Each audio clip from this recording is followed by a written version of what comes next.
The views and opinions expressed by the host do not state or reflect those of the company and its management. Furthermore, the views, opinions, and insinuations made by the host, guests, do not reflect those of the show, the management, and the network. Magandang gabi, Pilipinas! Mula sa mga usaping bumabalot sa politika, ekonomiya at mga isyong direktang nakaaapekto sa bawat Pilipino, narito ang programang naghahatid ng mas malalim na pagsusuri at eksklusibong impormasyon. Hindi lang balita, kundi ang mga kwentong nasa likod ng mga headline, mga pangyayaring dapat ninyong malaman at ang mga katotohanang dapat mabigyang linaw. Ako po si Joanna Luna at ito ang The PH Insider on TV.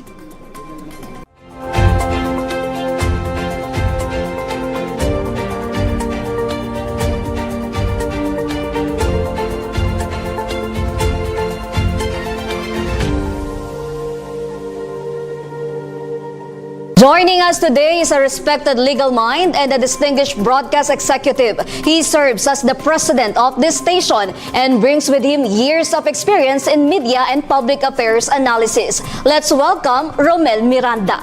Good evening, sir.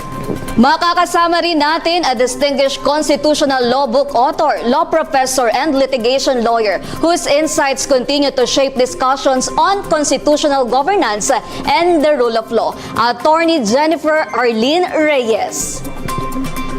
Nangunguna sa mga isyong pinag-uusapan ngayon ng bayan. Hindi sumipot sa pulong ng Senate Blue Ribbon Committee na pinamumunuan ni Senator Erwin Tulfo ang 18 umano'y bodyguards ng dating kongresistang si Zaldico na nag-akusa ng bilyon-bilyong kickback sa flood control projects.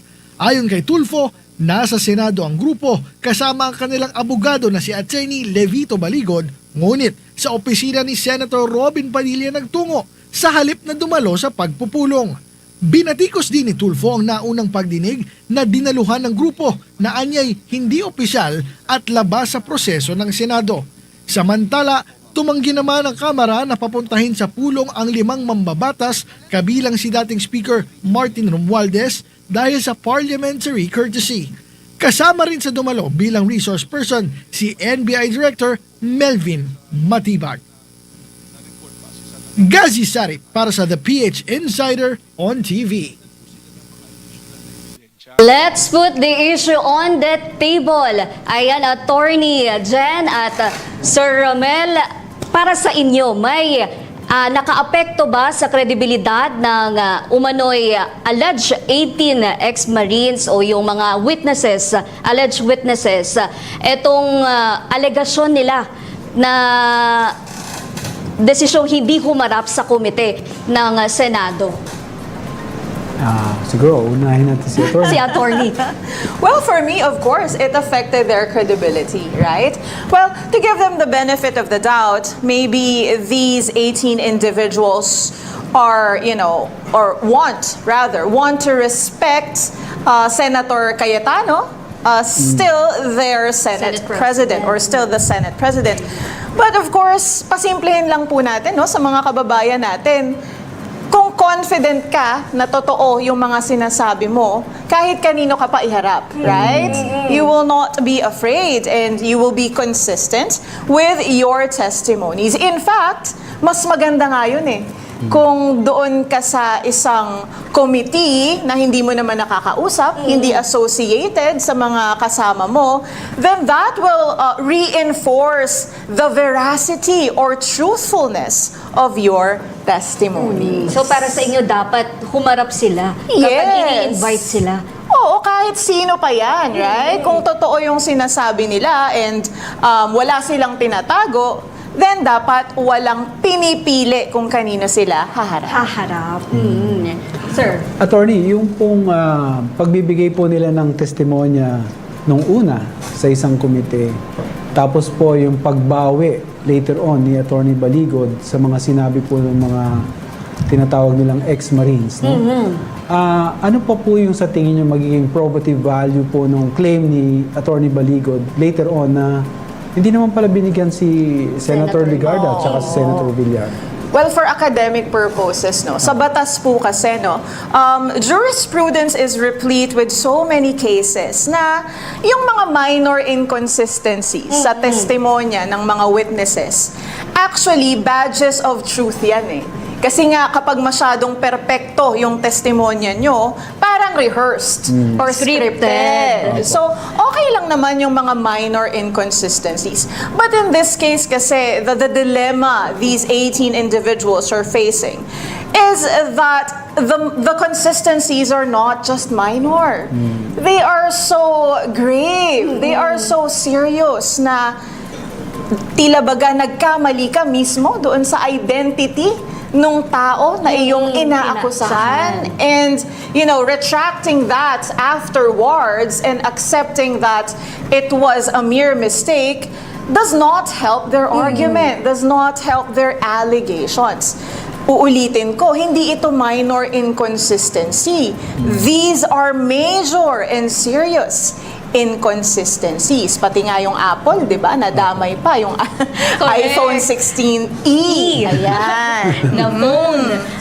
Siguro po, attorney, kung sakaling sinabi nila na una, ang binigay nila ay 2, naging 1, baka pwedeng masabi po siguro yun na minor inconsistency. That no? is correct. Pero dun po sa pagkakakilanlan o kung sino man yung pinagbigyan, medyo mabigat pong accusation yun. No? Yes, and it doesn't take a lawyer, it doesn't take, you know, a super intelligent individual to determine kung totoo ba yun or hindi. Na para kasing imposible na nakita mo ba talaga or hindi mo nakita. It's just as simple as that. Parang kahit yung paggamit lang ng litrato na kasama yung Pangulo pero hindi nakatingin. Tapos nung tinanong, saan lugar to, hindi na maalala.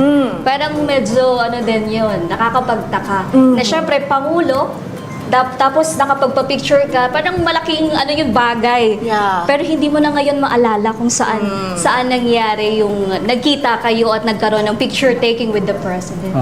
Ako mang napansin ko na isa, no? Ako po ay nakaranas na pong pumasok sa Senado ng ilang beses. Kung sino man po ang kakilala nyo doon, o sino man po ang pupuntahan nyo, you will be subjected to security.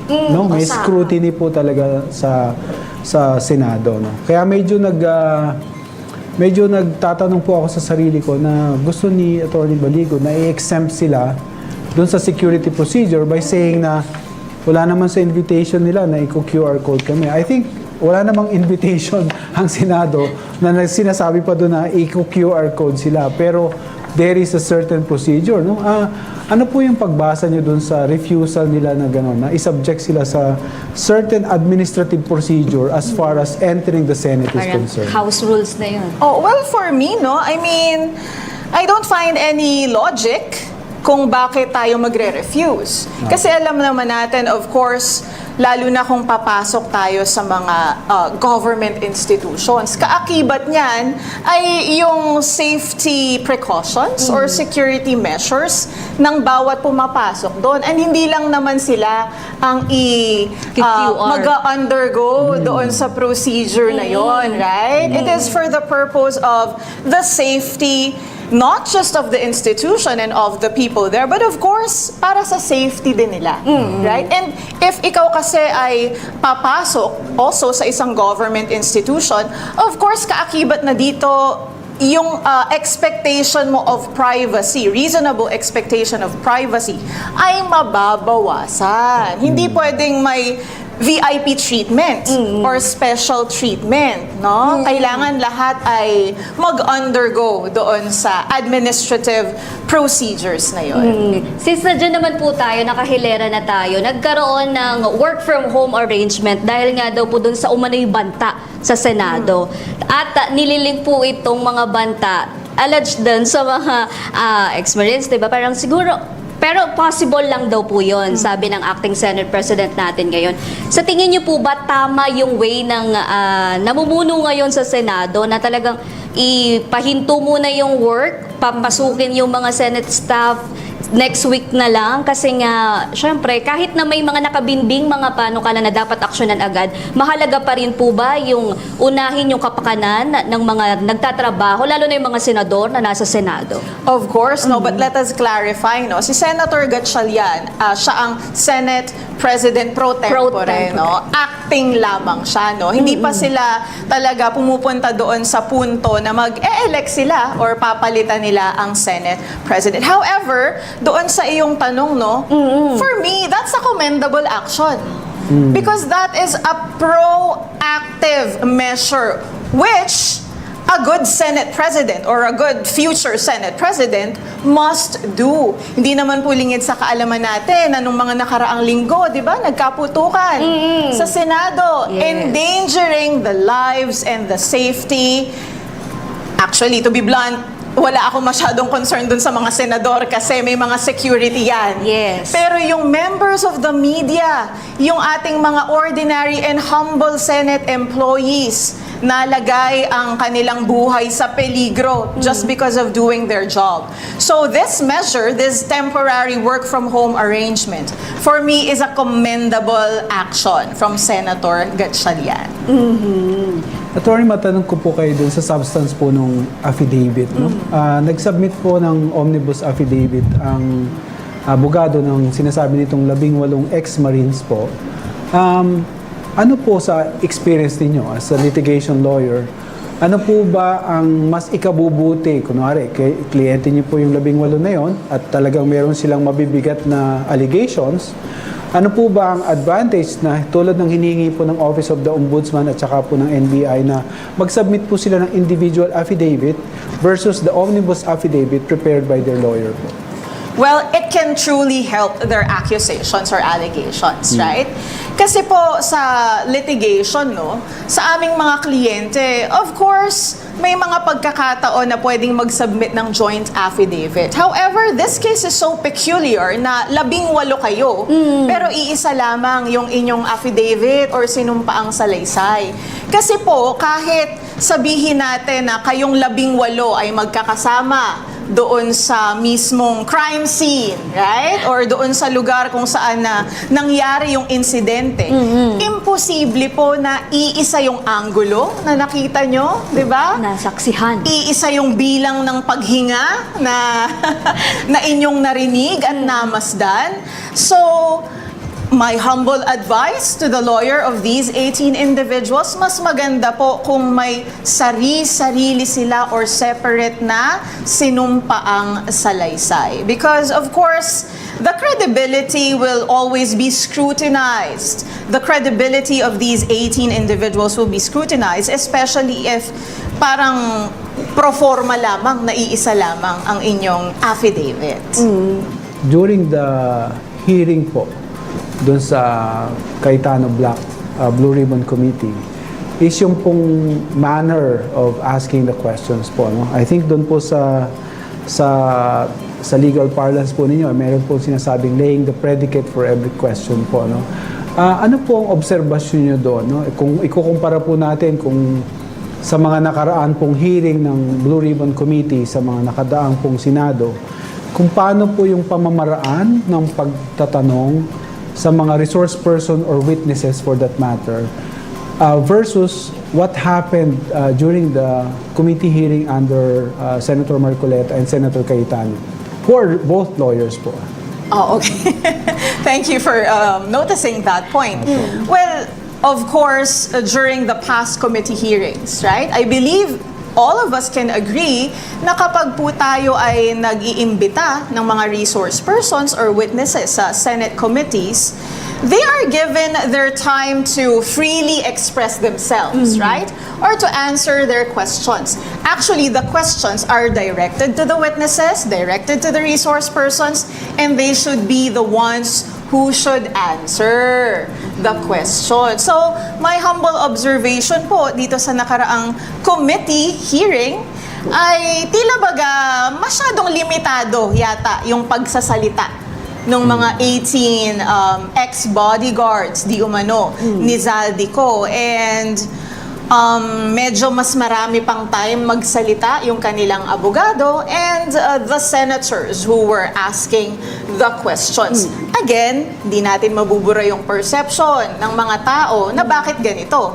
You should have given them the opportunity. Sila naman ang nag-expose nito. They should have been given the opportunity to answer all the questions, clarify the statements in their affidavits para maniwala sa kanila ang taong bayan. Kasi tayo naman, ako personally, I will give them the benefit of the doubt. If sa paniniwala nila ay totoo yung mga sinasabi nila, then by all means, bigyan sila ng pagkakataon na patunayan sa Senado or sa proper forum yung mga sinasabi nila. Yun nga lamang, the truth of the matter, yung grave inconsistencies. Ang maganda pa nga dyan, hamunin nila, di ba, yung Senado na, sige, paghiwa-hiwalayin nyo kami, okay lang. Isa-isa nyo kaming sa isang room, tanungin nyo kami, consistent pa rin yung mga allegations namin. If you're telling the truth, diba? You will not be afraid to propose that. Bakit kailangan laging magkakasama? Or bakit kailangan konti lang magsalita? But then again, these are just observations. I'm not saying that they are blatantly lying or that they should be criminally held liable. Opo. In fact, yun pong isa sa observation po ng mga bumabasa ng mga nangyayari at napapanood po sa television is that in previous cases po ng mga hearing, yung pong mga witnesses talaga po yung diretsong tinatanong at sumasagot, and occasionally they would consult with their lawyers in order to clarify some matters, whether, syempre gusto rin naman mga senador na protektahan po yung mga karapatan nila bilang mga witnesses against self-incrimination. But in this particular case po, front and center po dyan yung abogado. So, isa rin po ba ito sa mga sinasabi nyo na sana po ay naging iba po ang pamamaraan ng presentasyon ng 18 in order to improve their credibility po? Yes, of course, no? As well as an advice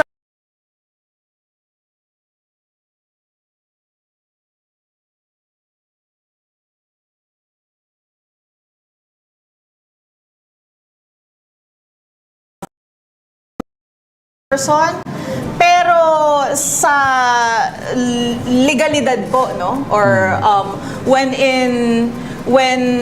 in hearings like this, especially in court proceedings or even in committee hearings like this, mas maganda po siguro na kausapin ng abogado yung mga individuals na ito para magkaroon sila ng, uniform statements. Ayan na, tinuturuan ko pa.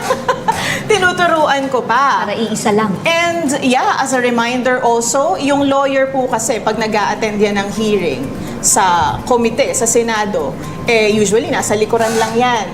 Ang dapat pa rin talagang magsalita, yung mismong resource person and witness, and kung nagda-doubt siya, kung tama ba yung sinasabi niya or baka feeling niya mai-incriminate siya, that is the time na siya ay bubulong sa kanyang abogado to verify if pwede ko bang sabihin ito, attorney, or tama ba ito? So, napakalimitado po dapat ng partisipasyon ng isang abogado sa isang committee hearing dahil hindi naman po sila ang resource persons or witnesses. So hindi siya dapat yung laging front sa camera, nasa likod. Ano po sa tingin nyo yung mensahe naman na dating nito sa publiko na ganito, parang naniniwala po ba kayong may politika rin sa loob ng Senado dahil sa nangyayaring pagkakawatak-watak nga, tapos kung saan pa po pinipili dumalo ng hearings, parang merong pang ganun. Dapat din po bang obligahin pa yung itong 18 individuals na to ni Acting Senate President Sherwin Gatchalian para naman invite niya talaga, mapadalo niya talaga sa hearing ng Blue Ribbon Committee. Yes, and of course, it is inevitable, no? Political talaga ito, yung mga nangyayari dito because it involves the Senate. And that is correct dahil po under our Constitution and under our laws, ang Senado po ay may kapangyarihan to compel the attendance of witnesses in their hearings. At kapag hindi po sila sumunod, baka makontempt pa sila. So yes, the Senate has the authority, and again, my advice to these 18 individuals, if you are confident that you are telling the truth, kahit sino pa or kahit saan pa kayo humarap, then you have nothing to be afraid of. Sa inyo pong pagsusuri, yan, so looking at the events that transpired, who stands to gain or lose from the witnesses? Witnesses' decision na to appear before the committee. Sino po ba yung parang nakatantos ng isa o sino naman yung parang kulelat sa nangyayari ngayon sa Senado? Well, of course, if these 18 individuals will still refuse to attend to the next committee hearing, puntos ito sa Gatchalian block, right? Because that is the proper forum for them to further explain or elucidate their statements sa kanilang affidavit. Kung ayaw nilang umattend, of course, ang magiging perception dito ng taong bayan, natatakot ba kayo na maiba yung tanong, right? Natatakot ba kayo na i-twist yung mga tanongs and mas lumabas yung dapat na lumabas. So, dapat po talaga ay humarap sila sa committee hearing. Because again, if you will be, quite stubborn or refuse to honor the invitation of the proper authorities, meaning the Senate, then it will be prejudicial to your advocacy or to your expose.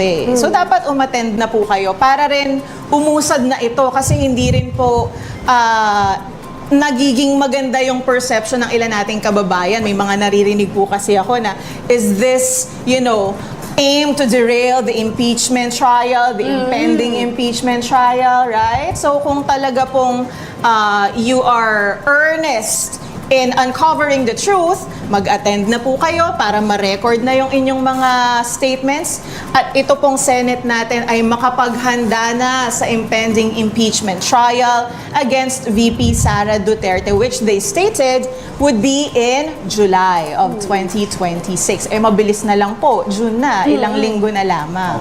Ayan, mas mainit pang katanungan at mga sagot na dapat mong napakikinggan dahil sa issue ng bayan. Tulad nito, mahalaga ang opinion mo sa pagbabalik ng The PH Insider on TV.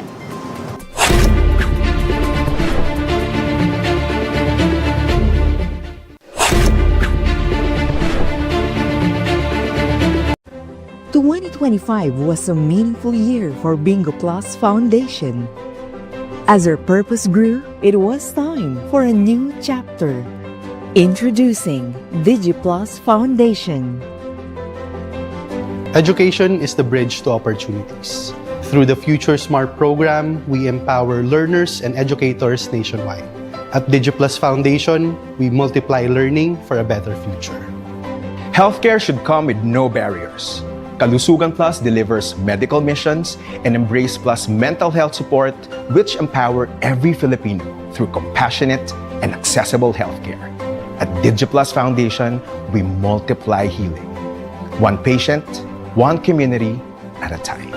Every dream deserves a chance. In Wish Plus, we grant wishes, empowering individuals, families, and communities together with their partners. At DigiPlus Foundation, we multiply hope, dignity, and possibilities. Disasters don't wait. Through the Bayanihan Plus program, we mobilize immediate response and recovery efforts. At DigiPlus Foundation, we multiply the spirit of Bayanihan across the nation. DigiPlus Foundation is committed to delivering on our promise to bring help within everyone's reach. When support becomes accessible, impact doesn't just grow, it multiplies.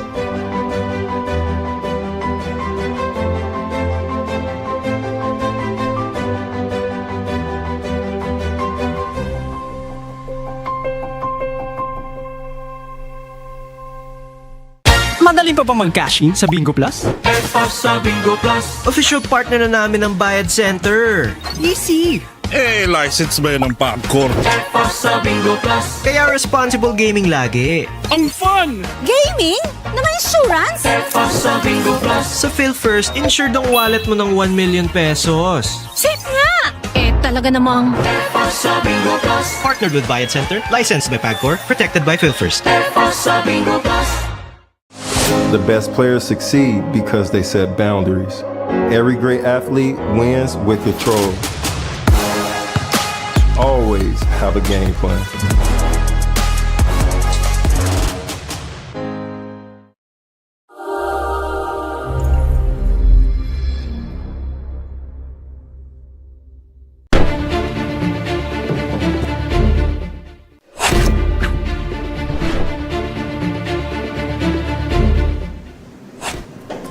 Nagbabalik ang The PH Insider on TV sa pagpapatuloy ng ating mainit na talakayan.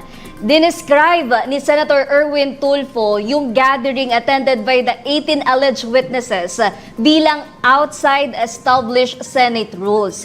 Ano po ba para sa inyo yung official at legitimate na Senate hearing, Attorney Jen?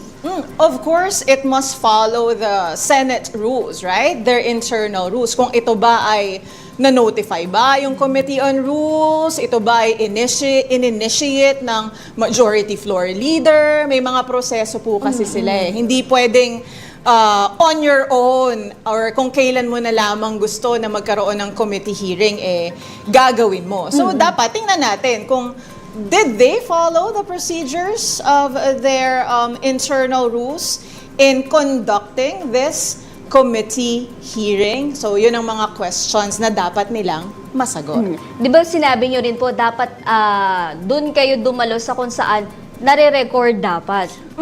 Kasi yun yung kinikilala bilang official Senate hearing. Tama. And this, this dilemma arose from kung sino nga ba, di ba? Yung legitimate na majority. Kung yung Gatchalian block ba or yung Cayetano block. And of course, in my humble opinion, and marami na rin po na legal experts na nagsabi that the Gatchalian block, what they did on June 3, 2026 ay legal and in accordance with the Constitution and in accordance with jurisprudence, specifically Avellino versus Cuenco. Kaya ako po ay naniniwala din na legal ang naging quorum noong June 3, 2026. So yung mga naging aksyon ng Gatchalian block nung panahon na yon ay legal din po at naaayon sa saligang batas. Meron pong guro na inilapit to sa Korte Suprema yung issue sa Senado kung saan binasura din ng Korte Suprema kasi sinabi nila na walang legal na basehan o hindi siya direktang naapektuhan ng mga nangyayari sa Senado. So binasura. Sa inyo po bang palagay, sino ang dapat lumalapit sa Korte Suprema sa sitwasyon ngayon sa Senado? Magandang tanong, no? Kasi ang dami kong nababasang fake news. At may mga panyero and panyera din tayo na tinetwist yata ang naging desisyon na ito ng Korte Suprema. Para maliwanagan lamang po kayo, no? Wala pong sinabi ang Korte Suprema na illegal or invalid yung quorum ng Gatchalian block. Ang tangi lamang pong sinabi ng Korte Suprema ay dinidismiss nila ang petisyon ng gurong ito ni Tayam, if I'm not mistaken, dahil siya ay walang locus standi. Ibig pong sabihin nito, wala siyang karapatang magsampa nung petisyon na iyon dahil hindi niya naipakita na siya ay nagtamo or magtatamo ng direct injury because of the actions of the Senate. And going back to your question, no? Ang may legal standing po actually at karapatan na questionin ito, for example, ay si Senator Cayetano. Dahil kung sa palagay niya ay na-transgress or na-violate ang kanyang karapatan as the Senate President para sa kanya, or even the members of the Cayetano block, sila po ang may legal standing para magsampa ng kaso at questionin ang legalidad ng quorum ng Gatchalian block. At inuulit ko po, wala pong desisyon pa ang Korte Suprema kung invalid ba or valid ang quorum ng Gatchalian block. Noong June 3. Attorney, sa inyo pong opinion po, ito po bang insidente na ito sa kasalukuyan sa Senado is enough to trigger po a re-evaluation of Avellino versus Cuenco? Oh, actually, not a re-evaluation, but I guess a reinforcement of the Avellino versus Cuenco doctrine. Napakagandang tanong, Sir Romel, no? Kasi ang sinasabi po ng iba na hindi sang-ayon dito sa naging quorum ng Gatchalian Block, hindi raw po kasi applicable yung kaso. Ito raw po kasi ay under the 1935 Constitution Tagal pa, na. 1987 Constitution na raw po tayo. Unang-una po, no, kapag po ang isang konstitusyon ay nababago, hindi po ibig sabihin no na inaabandon na lahat ng rulings ng Korte Suprema. Also, itong Avellino versus Cuenco na ito, this was actually adopted even by the past Senates. So since they adopted this jurisprudence, it has become their internal norm. Binding na sa kanila ito. So, walang magagawa ang hudikatura and even the executive department and even ang mababang kapulungan kung gusto nilang i-adopt ang Avellino versus Cuenco. And isa lamang po, no, kung madadagdag ko, sabi kasi ng iba hindi applicable. Para po sa akin as a constitutional law professor, no, and author, sa nangyayari po ngayon sa ating bayan, actually mas kailangan natin ang diwa at spirito ng Avellino versus Cuenco doctrine. Doon po kasi sa kasong yon, sabi ng Korte Suprema, may quorum ang mga senador kahit 12 lamang sila dahil pinipigilan ng kabilang block na mag-privilege speech ang isa nilang colleague. Para sa akin, mas matindi ang nangyayari ngayon. 'Di ba? Kung papayagan natin na ang isang grupo, I'm not particular with, with the Cayetano block, I am talking about any other group na pwedeng gamitin ito. Kung i-weaponize ang quorum requirement, right? Para maparalisa or ma-impede ang mga pending legislations, hindi ba? At ang pag-challenge sa liderato sa Senado, mas lalong dapat nating kilalanin ang ruling sa Avellino versus Cuenco dahil yun po ang purpose ng Supreme Court decision na ito. May binanggit po si Attorney Calleja na naging bisita po rin namin dito sa show regarding po dun sa application ng Avellino versus Cuenco. No? Sinasabi niya na it squarely applies to the case at hand. If you look at the parallel between the two, doon po sa Avellino, nasa abroad lang po, no? Ang mga ibang senador, no? Ito po sinasabi na nakakulong, totoo naman po na nakakulong si Senator Estrada at si Senator Bato naman po ay nawawala. Okay, nawawala. So by definition of kung saan po ba may jurisdiction ang Senate, no, to compel their attendance, parang absent nga daw po. Do you agree with such observation po? Yes, I completely agree with the position of Attorney Calleja, no? Kasi sa Avellino versus Cuenco nga po, no, yun ang naging doktrina ng Korte Suprema. The membership of the Senate na dapat dinedetermina natin for purposes of quorum to do business, yun po ay yun lamang sa mga members who are actually functioning or who can function and pwedeng i-compel ang attendance ng ating Senado. Hindi natin pwedeng i-compel si Senator Jinggoy Estrada na umattend sa Senado to vote and attend sessions because he is imprisoned for a crime.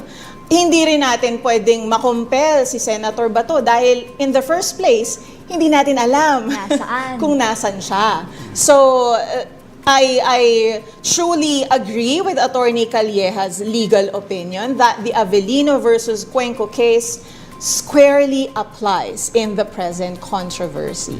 I think, Attorney, if you will push the argument po, even dun po sa posisyon nila Senator Marcoleta to come up with an online conference, no?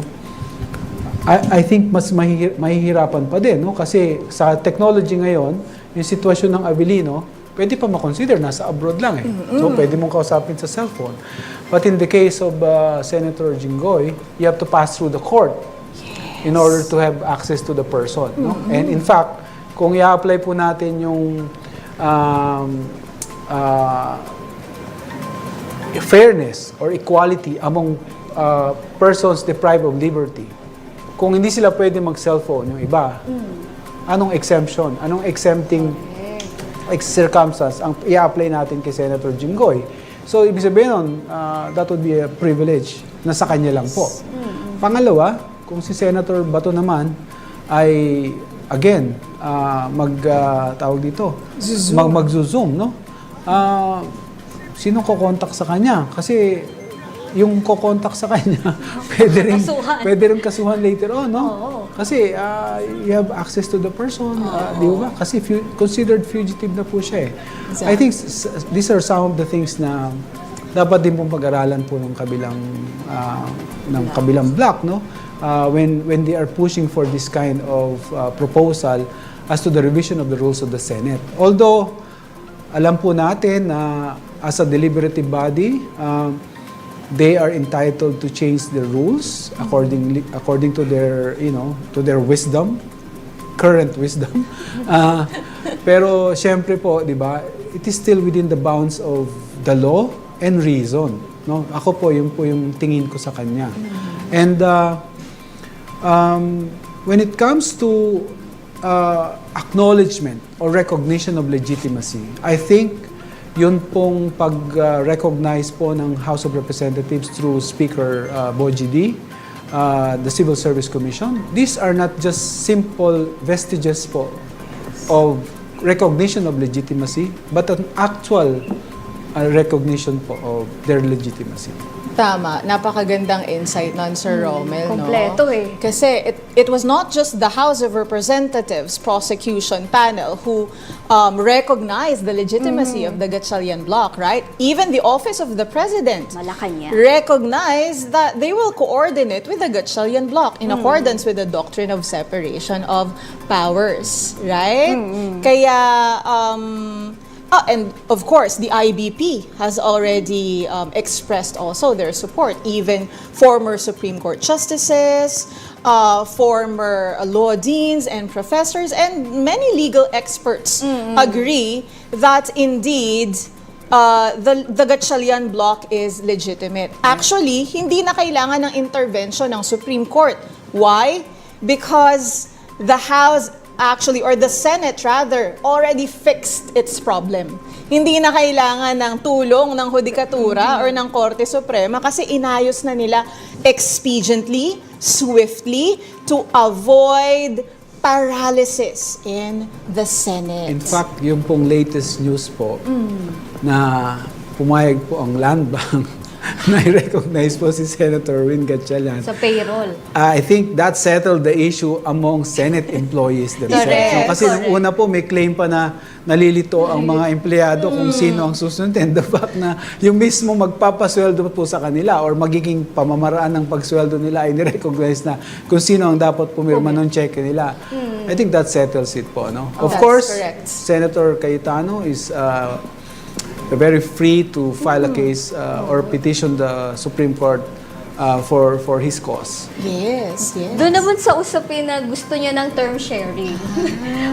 Papayog ba tayo? Pabor ba kayo, attorney dyan? Yung parang sabay sila. Ako, attorney. Yeah. Let me give my Sir Romel. 10 cents po. Sige. No? I think sa mga ordinaryo pong taong tumitingin po ng mga nangyayari, parang hindi po maganda sa panlasa po ng ordinaryong tao na yung pong mga namumuno ay gano'n na lang po, no?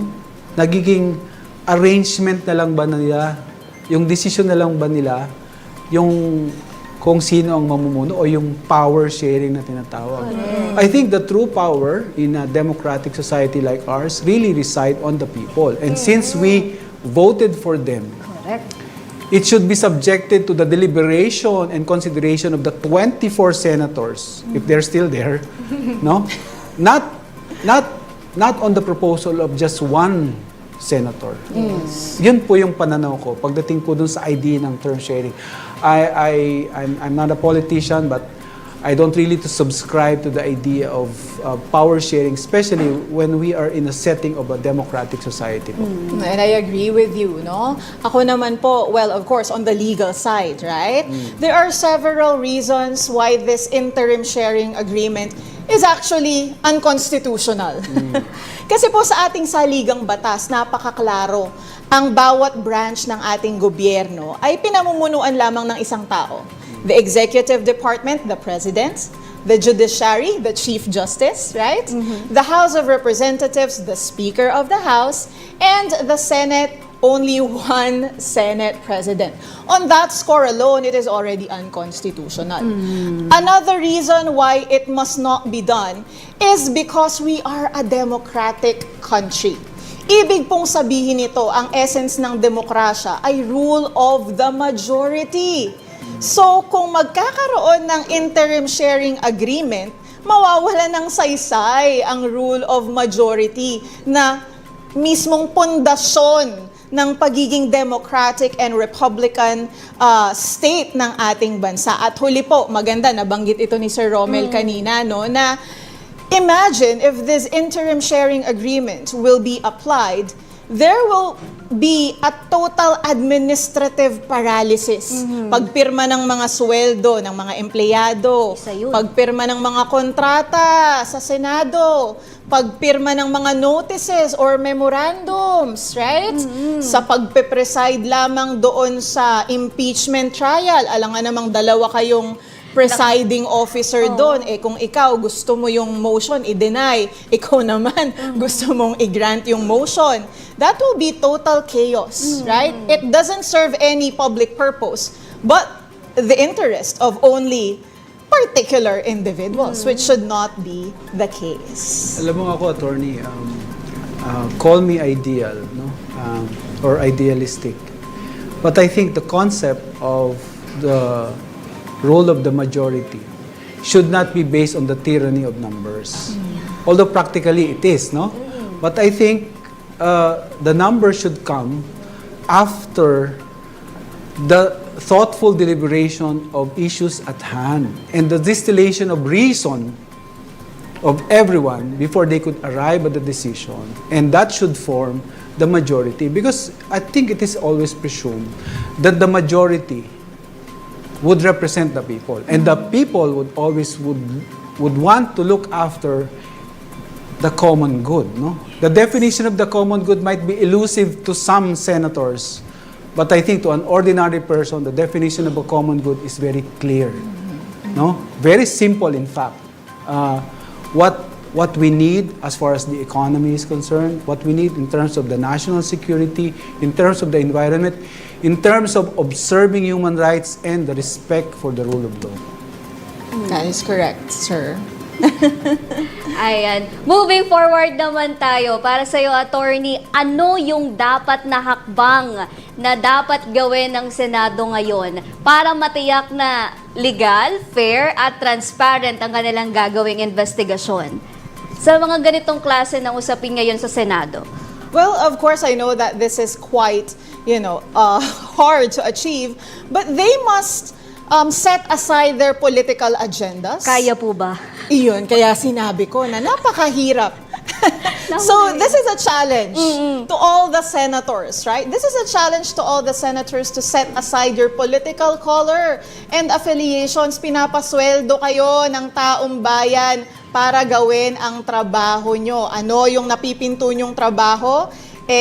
Tapusin nyo na itong investigasyon na ito regarding these 18 ex-bodyguards, at sana doon sa mga bodyguards na to ay umattend na po kayo kung talagang nagsasabi po kayo ng katotohanan. And the more pressing issue here, the more pressing constitutional duty, ituloy na ang impeachment trial against VP Duterte, not to automatically convict her, but actually, who knows, pwede pa siyang ma-acquit, right? Pero ang tanging dapat mangyari dito, makita ng lahat ng Pilipino ang ebidensya, tsaka kayo magdesisyon, and of course, the court of public opinion will also decide. Ayan, baka may any parting words po kayo, message para sa mga nanonood sa atin ngayong gabi? Ay, nako, tayo po ay matutong mag-research ng batas at ng katotohanan. Hindi lamang po pang mga abogado or mga nakapag-aral ang batas. Bagkus, ito po ay para sa lahat, lalo na sa mga hindi masyadong nakakaintindi ng ating konstitusyon at mga statutes. Huwag po tayong basta-basta maniniwala sa nakikita natin online. Mas maganda pa rin po na maniwala tayo sa mga lehitimong news organizations, lehitimong mga tao, tsaka po tayo magdesisyon kung kanino po kayo maniniwala. At huwag po tayong maging panatiko sa mga politiko. Kayo po ang nagpapakain at nagpapasahod sa mga yan. Sila po ang dapat gumalang at magserbisyo sa inyo. Nice. Very, very dapat makinig kayo.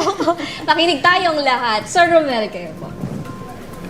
For me, the truth does not necessarily belong to those who have the loudest voices, the harshest criticisms. I think the truth can be found in everyday experiences. And I think the idea of us moving forward with this particular issue compels the Senate and all its members to really look back. Why did they run in the first place? If they profess to be for the people, let them do that now. Let them show to the people that they are for the people, and not just because of some individual or individuals or group, that they are really after for the truth, for accountability, and for justice for all. Very well said. And maraming salamat sa napakagagaling natin kasama ngayong gabi, Sir Romel. Ayan, maraming salamat po. Attorney Jen, maraming salamat din po. Sa dulo ng lahat ng ito, hindi dapat maging sentro ng usapan kung sino ang dumalo at kung sino ang umiwas. Ang tunay na mahalaga ay ang katotohanan. Kung may anomalya, dapat itong mabunyag. Kung may ebidensya, dapat itong maiharap. Dahil sa huli, ang pananagutan ay hindi lamang sa batas, kundi para sa sambayan ng Pilipino. Magandang gabi, ako po si Joanna Luna at ito ang The PH Insider on TV.